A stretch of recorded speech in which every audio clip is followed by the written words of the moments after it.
Alléluia. Alléluia. Amen. Gloire à Jésus. Amen.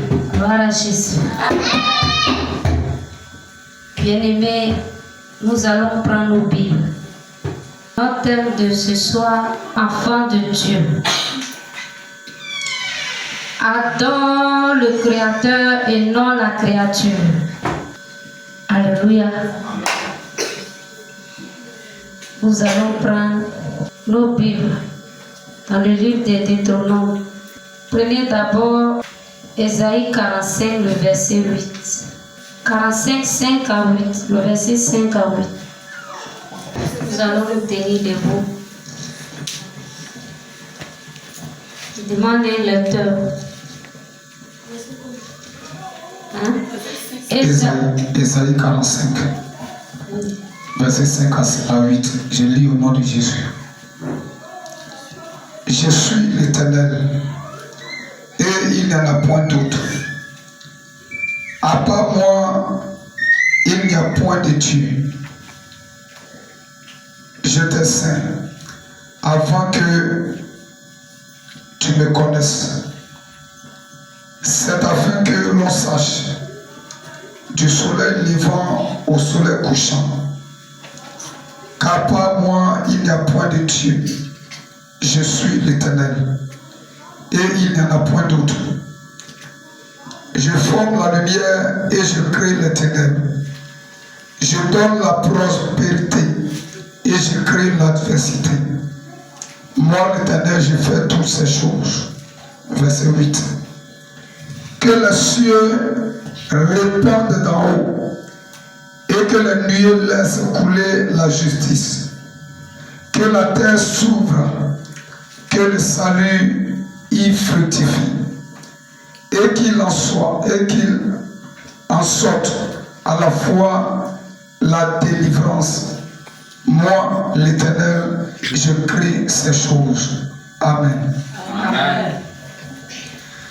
Alléluia. Amen. Bien-aimé, est-ce que tu attends ce que le Seigneur nous dit en ce soir? Il dit, je suis l'Éternel, et il n'y a point d'autre. En moi, il n'y a point de Dieu. Les enfants de Dieu laissent le Créateur et ils adorent la créature.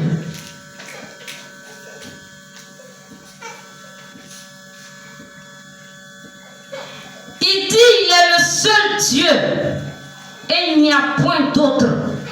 Il est le seul et unique. Il n'y a point d'autre.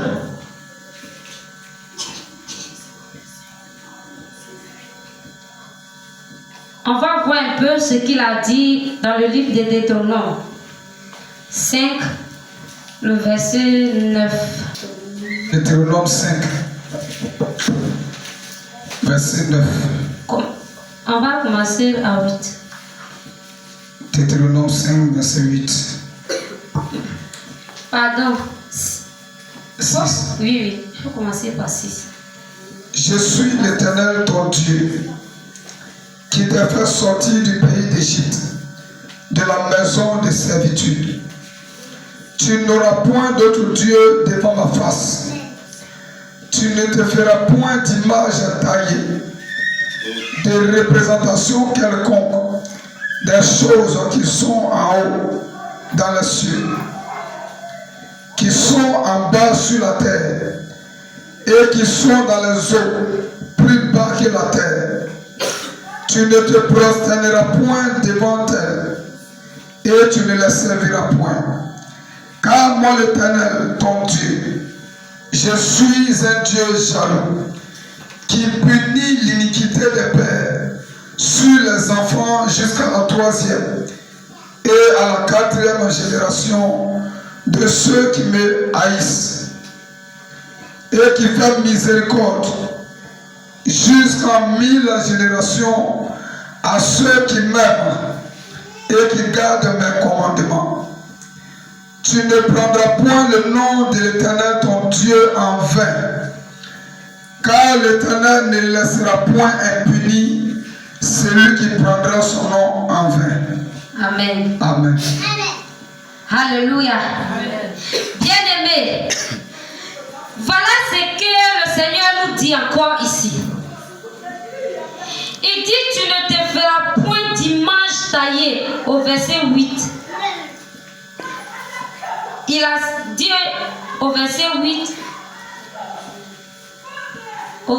il a dit au verset 7, tu n'auras point d'autre Dieu devant ma face. Tu ne te feras point d'image taillée, de représentation quelconque, des choses qui sont en haut dans les cieux, qui sont en bas sur la terre et qui sont dans les eaux plus bas que la terre. Tu ne te prosterneras point devant elles et tu ne les serviras point. Car moi, l'Éternel, ton Dieu, je suis un Dieu jaloux qui punit des pères, l'iniquité des pères sur les enfants jusqu'à la 3e et à la 4e génération de ceux qui me haïssent. Bien-aimés, regarde ce que le Seigneur Jésus a dit. Tu vas voir aujourd'hui que les enfants de Dieu, au lieu de venir à Jésus, au lieu d'adorer Jésus, ils taillent les bois, ils déposent et puis ils s'en vont se prosterner devant ce bois. Regardez comment l'homme a perdu sa place. Il s'en va se ridiculiser devant le bois que lui-même il a taillé. Tu as pris le bois et tu as taillé toi-même. Et tu t'en vas te prosterner devant ce bois. Que ce bois n'a qu'à te protéger. Quelque chose que toi-même tu as fait. Et cette chose a une puissance. Hey, vraiment, c'est très profond. Toi-même, tu fais quelque chose et puis tu continues ces choses. Ça n'a qu'à te protéger.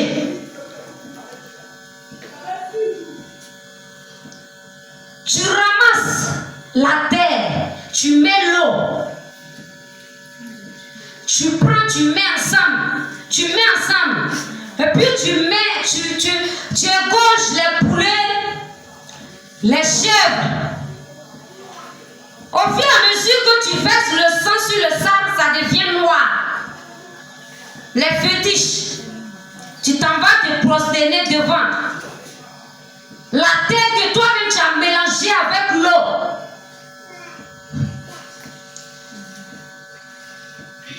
Je dis, protège-moi, moi et ma famille. Quelque chose même qui ne parle pas, qui n'a pas d'oreille, même si tu as fait la statue qui a oreille, il faut savoir qu'il ne t'attend pas. Si tu veux ouvrir mes bouches, mais quand tu t'en vas là-bas pour lui parler, est-ce qu'il te parle? Il y a des gens qui taillent ça. Il y a femme et puis il y a homme. Quand vous partez, vous prosternez devant ces statues-là. Tu es là en train de faire quoi? Oh, le Seigneur a dit que lui, l'Éternel, il est un Dieu très jaloux qui punit l'iniquité des pères sur les enfants à la 3e et à la 4e génération de ceux qu'il haït. Bien-aimés, les fétiches, c'est toi, homme même, nous les hommes, qui créons ça avec nos mains. Ce n'est pas normal de laisser le Créateur et adorer la créature. Et en faisant cela, toi-même tu te diminues et tu désobéis à Dieu.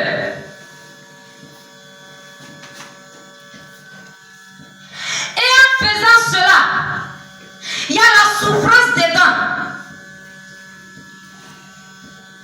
Il y a l'humiliation dedans. Il y a le retard dedans. Tout ce qui est mauvais est derrière toutes ces choses. Quand tu laisses le Créateur et que tu t'en vas te prosterner devant la créature, tu diminues ton Dieu. Et ce n'est pas normal. Bien-aimé, si je suis en train de te parler de ça aujourd'hui, par la grâce du Seigneur Jésus-Christ, parce que j'ai été manipulé par ces choses dans le passé, j'étais aveugle et j'étais ignorant. Moi que tu vois arrêter devant toi, j'ai adoré les fétiches. Et mon grand-père était un féticheur très reconnu dans notre village. Même les villages voisins venaient chez lui. Il faut savoir que la créature, tu ne dois pas adorer la créature et laisser le Créateur. Celui qui t'a créé, il est le Tout-Puissant. Et il dit ici qu'il est un Dieu jaloux.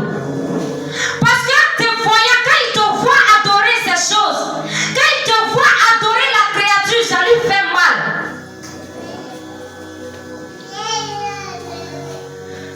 Toi-même regarde au commencement ce que Dieu a fait pour donner à l'homme. Regarde comment l'amour de Dieu, regarde comment il nous a aimés. Il a pris le temps de tout préparer pour te poser. Il a mis tout à notre disposition avant de nous créer. C'est pourquoi on ne souffre pas. Il nous a tellement aimés. Au lieu de lui rendre gloire, mais nous partons nous prosterner devant les choses que nous-mêmes nos mains a créées. Regarde comment l'homme se ridiculise.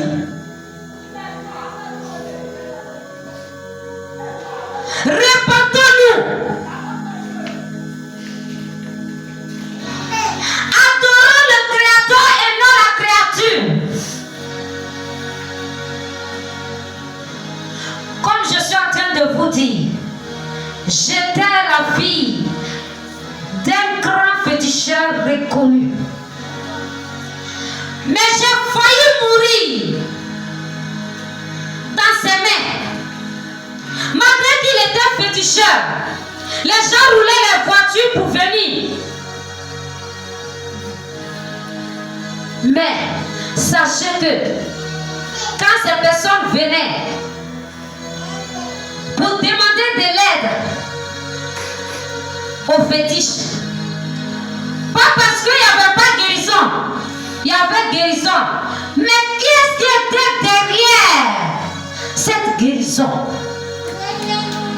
C'est quoi qui était derrière ça? Il pouvait avoir la richesse, mais c'est quoi qui était derrière cette richesse que les fétiches donnaient? C'est la mort. C'est la mort qui était derrière.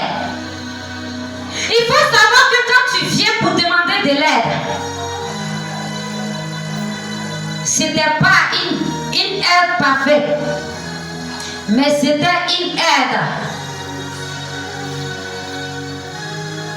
qui demandait quelque chose à retour. Au retour, c'est ton âme que tu prenais pour payer. Même si tu as donné mouton, même si tu allais donner l'argent, il faut savoir que ton âme est restée là.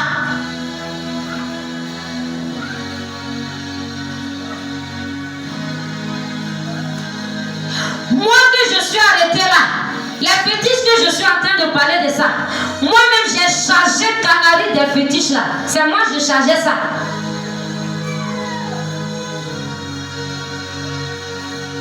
Mais je vous dis la vérité.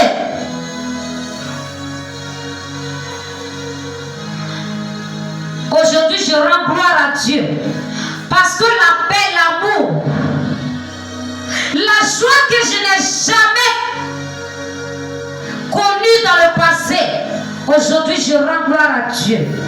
Parce que je suis dans la paix, je suis dans la joie. Bien-aimé, est-ce que tu peux acclamer le Seigneur pour cette grâce?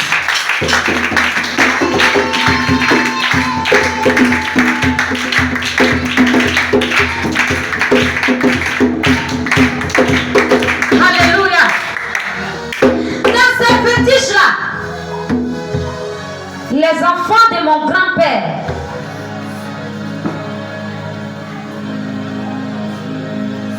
c'était plus de 15 enfants. Mais je vous dis la vérité. Ceux qui sont restés ne vaut même pas 5. Mais ils ne sont pas morts petit.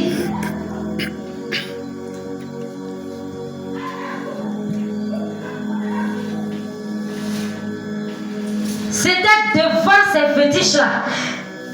Malgré que ces fétiches-là étaient là, les gens venaient chercher la guérison, la prospérité. Mais ces enfants étaient dans la souffrance.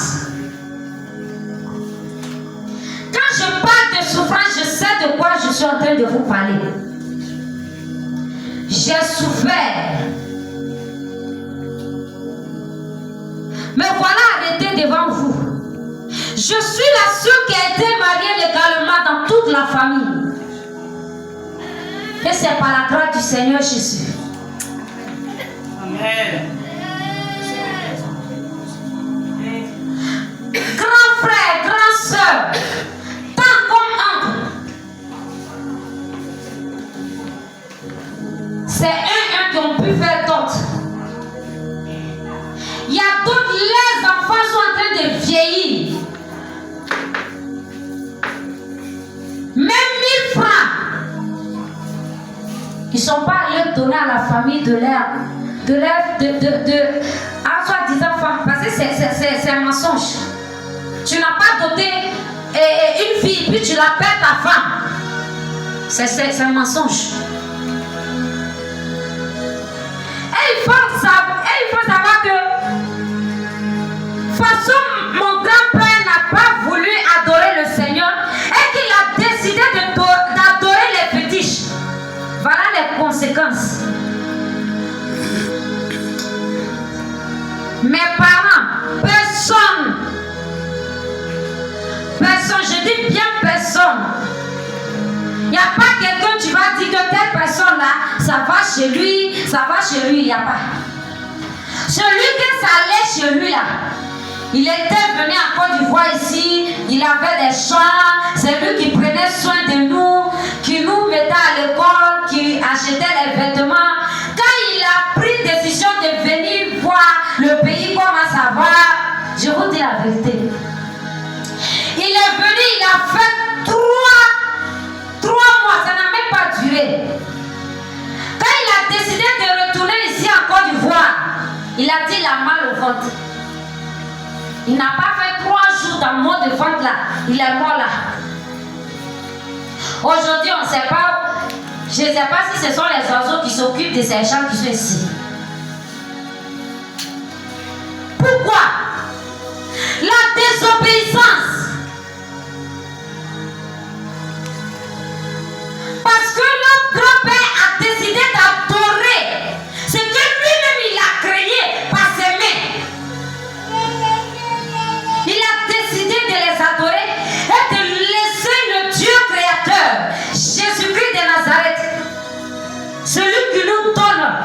le souffle de vie. Et il a dit que le Seigneur Jésus a dit ici qu'il est un Dieu très jaloux, qui punit l'iniquité des pères à la 3e et à la 4e génération de ceux qui le haïssent.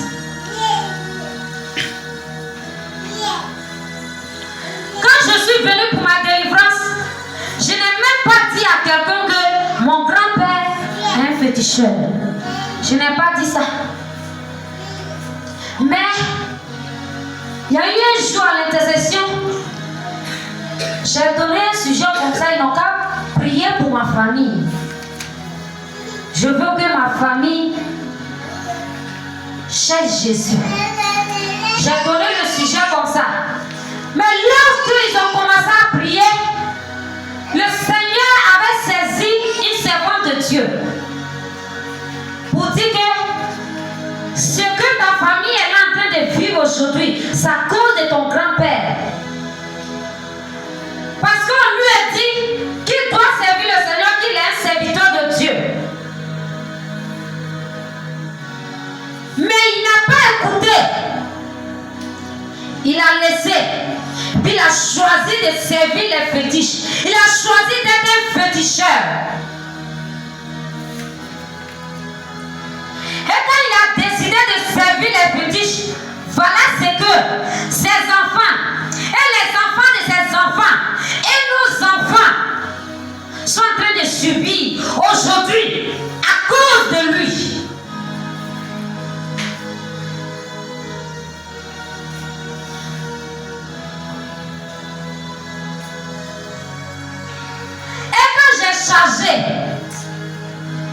Quand je chargeais ce canari,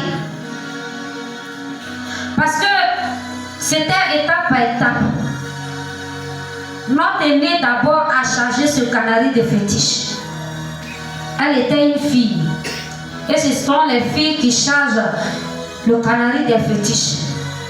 Une fois que tu connais garçon, tu n'as plus le droit de charger ce canari. Et quand elle a connu le garçon, elle a allé chez ce dernier. Quand elle est partie là-bas, mes parents lui ont dit comme ça, elle n'a qu'à dire au monsieur de venir faire sacrifice. Sinon, elle ne va pas faire enfant. Et quand ils ont dit ça, ce n'était pas de l'amusement.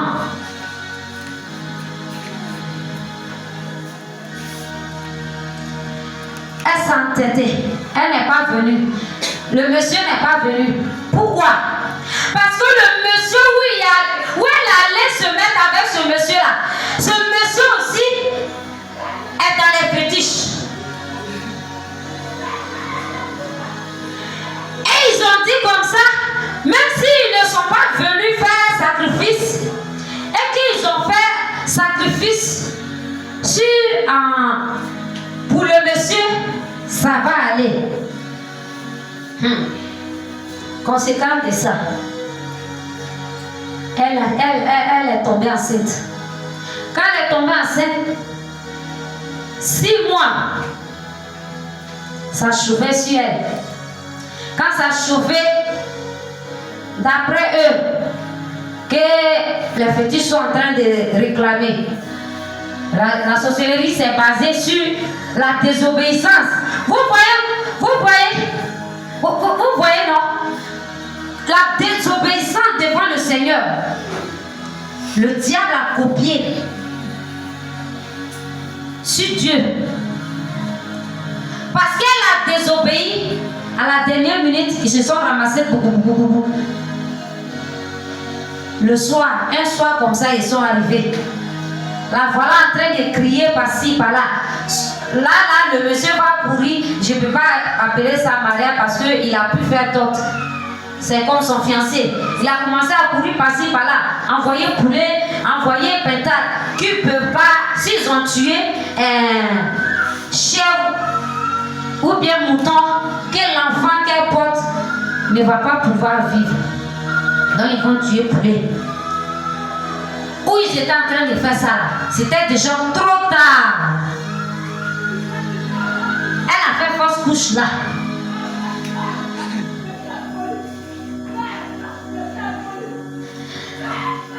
Dans ça, celle que je suis, elle aussi, elle a appris. Elle a remplacé notre aînée.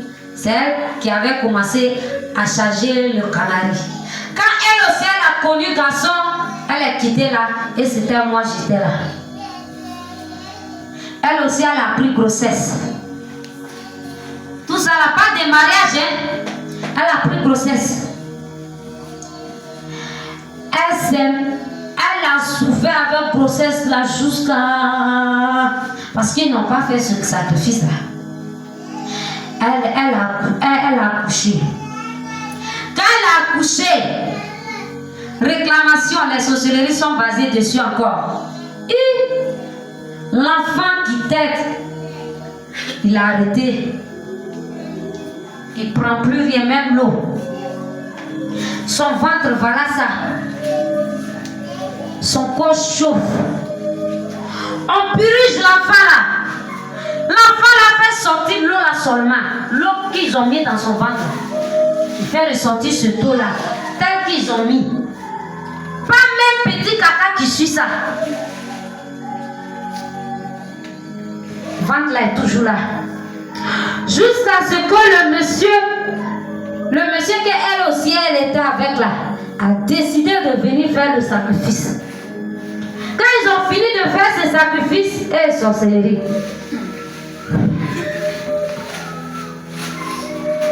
L'enfant a commencé à chier. Comme charbon. Diarrhée comme charbon, ça ne peut même pas regarder. Et puis ça sentait.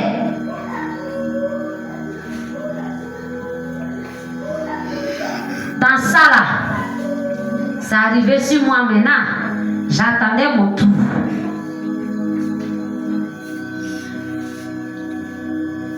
J'ai été tout le temps malade.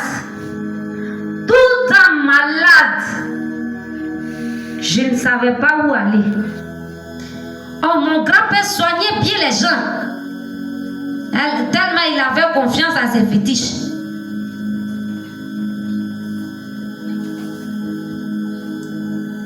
Mais j'ai parcouru chez plusieurs féticheurs. Zéro.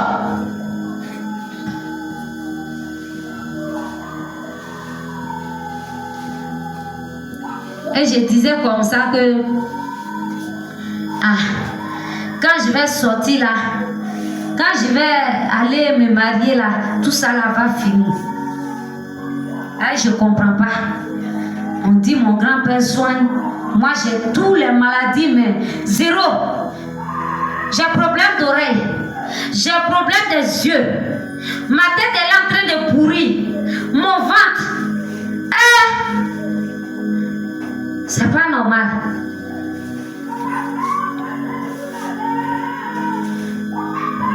Dans ça là, je me suis entêtée.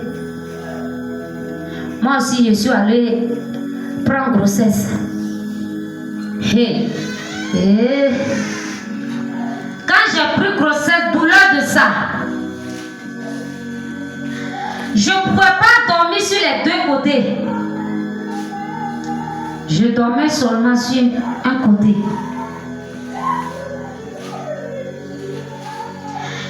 Et tout le temps, on me disait comme ça, c'est à cause des sacrifices qui doivent se faire, c'est à cause de ça. Si je ne fais pas sacrifice là, grossesse là, ça va couler. J'étais là. Et il y avait un monsieur qui faisait prière. Et je partais là-bas. Je partais suivre la prière. Je partais. À un moment donné, je ne partais plus même à l'église. J'ai décidé de m'asseoir. Un jour comme ça, ma maman me disait que tes oncles là, tes papas papa parle de sacrifice par rapport aux canaries que tu as changé. Comme j'avais commencé à aller à la prière, et j'écoutais les paroles que l'homme de Dieu disait. Non. J'étais assis en train de réfléchir. J'ai dit, en temps normal, si vraiment il y a une puissance au fétiche, pourquoi je souffre comme ça? Pourquoi tous ces années-là, je suis dans la souffrance avec plusieurs maladies comme ça, je ne comprends pas. Regarde mon papa, il est malade aussi. Il est souffrant. Plusieurs de mes hommes sont en train de souffrir comme ça. Et non, c'est pas normal. Donc j'ai eu à dire à maman comme ça, en ce moment on était au champ. Je voyais qu'elle me fatiguait à faire des sacrifices. J'ai eu à la dire comme ça que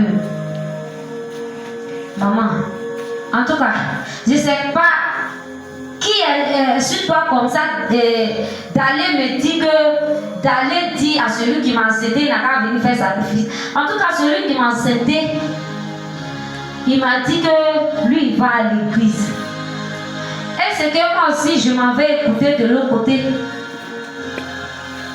Quand tu donnes ta vie à Jésus, là, tu ne dois plus faire ce genre de choses. C'est que moi, je peux te dire, maman, il faut laisser. Il faut aller leur dire que de laisser. Si le Dieu que j'ai décidé de suivre maintenant, là, s'il dit qu'il ne peut pas régler cette situation-là, là, ils vont prendre.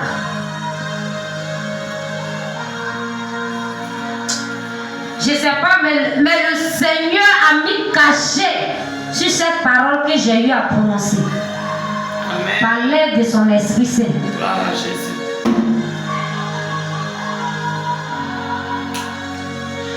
Quand j'ai dit ça, et puis je suis, un jour comme ça, le monsieur m'a appelé pour dire, faut te lever. C'était un vendredi. Il dit, faut te lever. Tu vas aller chez le monsieur où tu t'en as prié là-bas. Il faut aller lui dire, il n'a qu'à prier pour toi. J'ai eu à lui poser question comme ça. Mais pourquoi tu m'appelles à 7 h l'après-midi d'aller chez le pasteur, il va prier pour moi. Il dit d'aller. Quand je suis partie, il m'a dit si j'arrive, de lui faire signe, il va appeler le pasteur. Quand il a appelé, j'ai donné le téléphone au pasteur, puis il a expliqué ce qu'il a vu. Il dit qu'il a vu dans son songe comme ça que j'étais en train de mourir avec la grossesse. Et lui, il est arrivé, il m'a trouvé dans un état vraiment vilain. Et puis il a posé sa main, il a commencé à prier. Et c'est dans ça qu'il s'est réveillé. C'est à cause de ça qu'il a appelé pour dire que d'aller, ils n'ont qu'à prier pour moi. Et il a prié pour moi. Quand il priait pour moi, il a eu à dire comme ça qu'ils ont eu à diviser l'enfant qui est dans mon ventre. Aïe. Je ne comprenais rien. Je dis comment ça? Il dit oui, c'est ce qu'il a vu. J'ai dit, je ne sais pas, mais je n'arrive pas à dormir sur les deux côtés. Un côté me fait mal. Quand je dors, ça s'enfonce comme si c'est chiffon. Mais je ne sais pas pourquoi. Les gens me disaient comme ça qu'il y avait l'eau dans mon ventre. Je ne comprenais pas. Je vous dis la vérité. J'étais dans souffrance jusqu'à je suis allée au moment de l'accouchement. On était toujours dans ce combat. Le pasteur, quand je priais avec lui et sa femme, ils ont été dans prière jusqu'à ce que on m'opère. Et je suis allée à l'hôpital un mardi. De mardi jusqu'à jeudi à 23 h qu'ils ont eu à m'opérer pour enlever l'enfant. Vous voyez comment Jésus est vivant. Parce que malgré que ma vie n'était pas propre et que j'ai cru qu'il pouvait me libérer,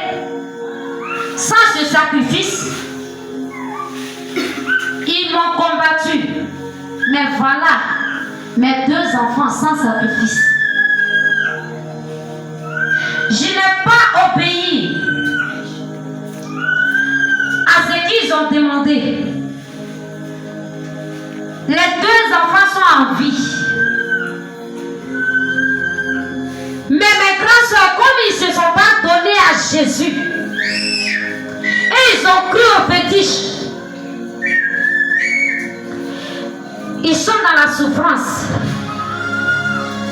Elles sont dans les mépris, dans des gens qui sont en train de les maltraiter à un certain niveau. Il n'y a pas de vie dans les fétiches. Dans les fétiches, c'est la mort. Dans les fétiches, c'est la souffrance. Si j'ai abandonné les fétiches aujourd'hui, bien aimé, il faut te dire qu'il n'y a rien dedans. Il n'y a rien dans les fétiches. Accrochons-nous à Jésus. Car c'est lui le seul Dieu. Il a dit dans sa parole que il n'y a point d'autre Dieu. Il est le seul et unique. Abandonnons la créature. Attachons-nous au Créateur. Car c'est lui seul qui a la vie. C'est lui seul qui donne la vie.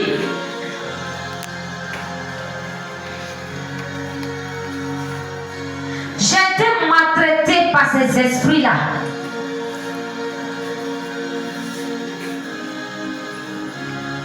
J'ai décidé de donner ma vie à Jésus parce qu'il n'y a rien dans les fétiches. Je suis là ici, puis je parle. Et devant le Seigneur, si moi, le Seigneur me fait la grâce de mettre pied au pays et qu'ils m'ont donné je ne sais pas comment je vais dire ça. S'ils m'ont donné à lui mettre des mains dans la maison des fétiches là, je vais brûler ça sans crainte. Amen. Parce qu'il n'y a rien dedans.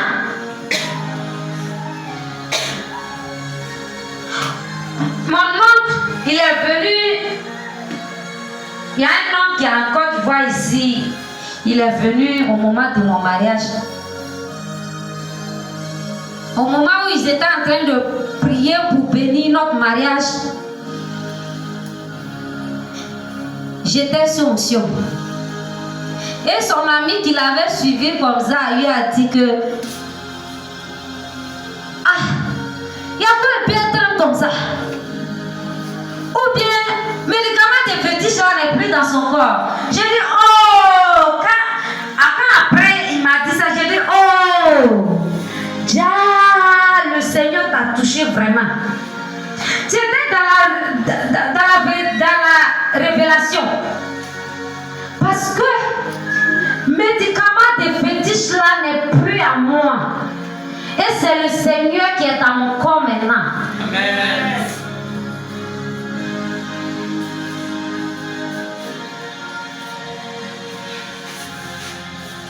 C'est la puissance de Dieu qui s'est déployée le jour de mon mariage.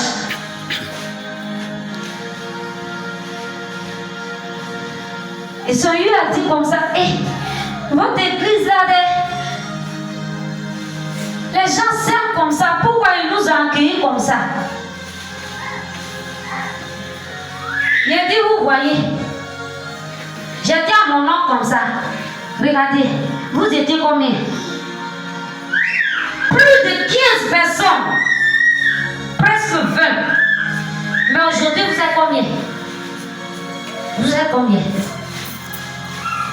Notre grand-père là, il est mort comment? Votre papa là, il est mort comment? Comment? Très vilain. C'est lui qui s'est caché. Il pouvait se cacher même derrière chez ça là. Je l'ai vu comment il a souffert. Et ça m'a amené à beaucoup réfléchir. Mon grand-père que les gens adoraient comme ça là, il est devenu comme un enfant. Il se cache, il court, et puis il a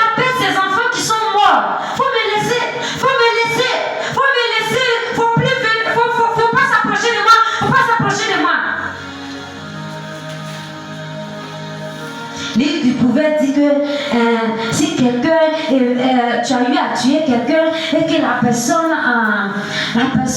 c'est comme si son esprit vient te fatiguer, il avait la possibilité d'arrêter ça. Mais quand pour lui s'est levé là,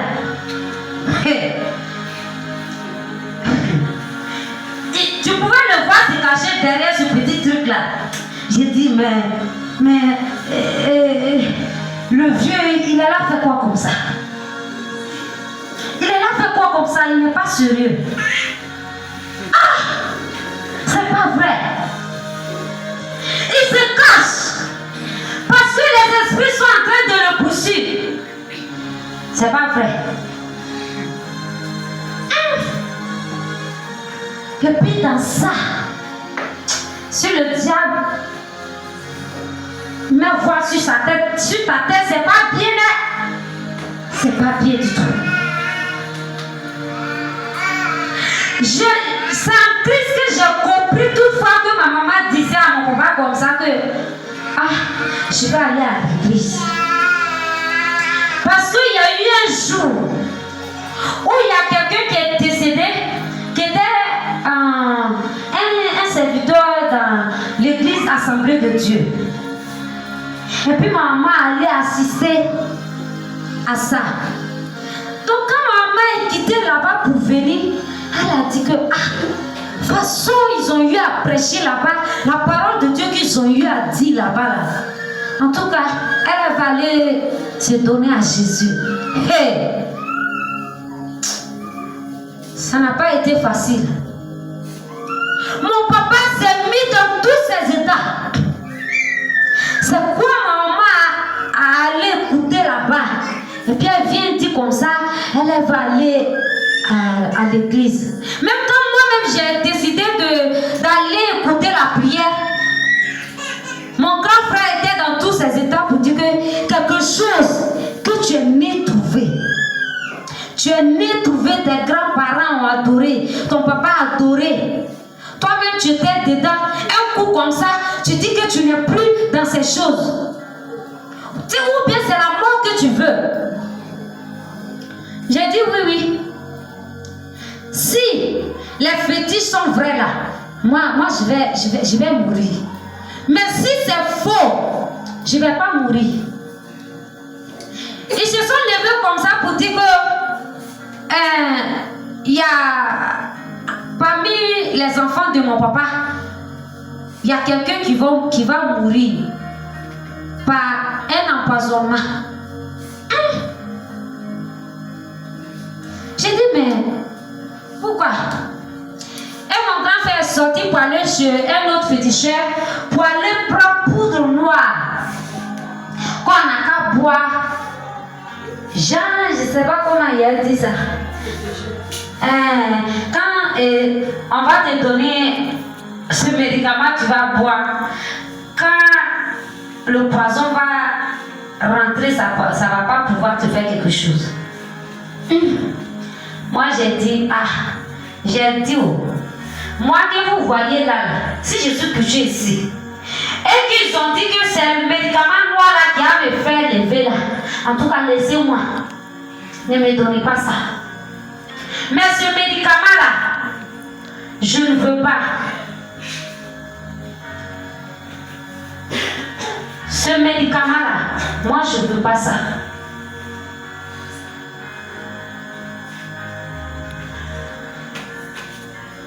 Mon grand frère lui a dit comme ça, lui et puis sa maman, que si le problème vient, il faut prendre pour toi seul. Et j'ai dit, il n'y a pas de problème. Un an après, le Seigneur me fait la grâce comme ça de voir la scène. Dans mon songe comme ça, j'ai vu mon papa. C'est comme si ils l'ont empoisonné avec boisson. Et quand il est venu rentrer, il est mort. Même lui là, j'ai vu ça 3 fois. Je ne dormais pas. Je me suis levée comme ça pour dire, en ce moment, je ne savais pas, je ne connaissais pas prier, je ne savais pas prier. J'ai dit, oh Oh Dieu, je ne sais pas la personne. Bien vrai, tu peux me montrer le visage de mon papa. Mais je ne sais pas c'est qui. Quelle que soit la personne, ne permet pas que le pire arrive. Et quand j'ai fini, je me suis couchée et je n'ai plus vu cela. Ça n'a pas fait 3 jours. Ma grande soeur m'a appelé pour dire qu'ils ont empoisonné mon grand frère. Quand il a mis la boisson dans sa bouche, qu'il n'a pas avalé, mais il a craché ça. Malgré qu'il a craché, mais il a vomi pendant 3 jours. Mais il n'est pas mort. Et je rends gloire à Dieu.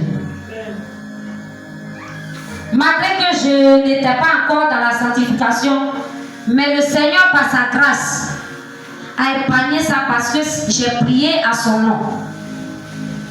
Bien-aimés, c'est pour vous dire qu'il n'y a rien dans les fétiches. L'idolâtrie, les idoles, les choses taillées. Le Seigneur a dit que nous ne devons pas se prosterner devant ces choses-là. Parce que c'est une abomination devant lui. C'est une abomination devant le Seigneur de se prosterner devant les fétiches, devant les pierres taillées, les choses taillées, les statues. Bien-aimés, adorons le Créateur et non la créature. Alléluia. Alléluia.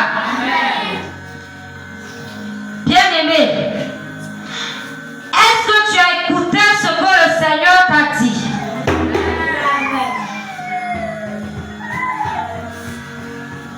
Alléluia.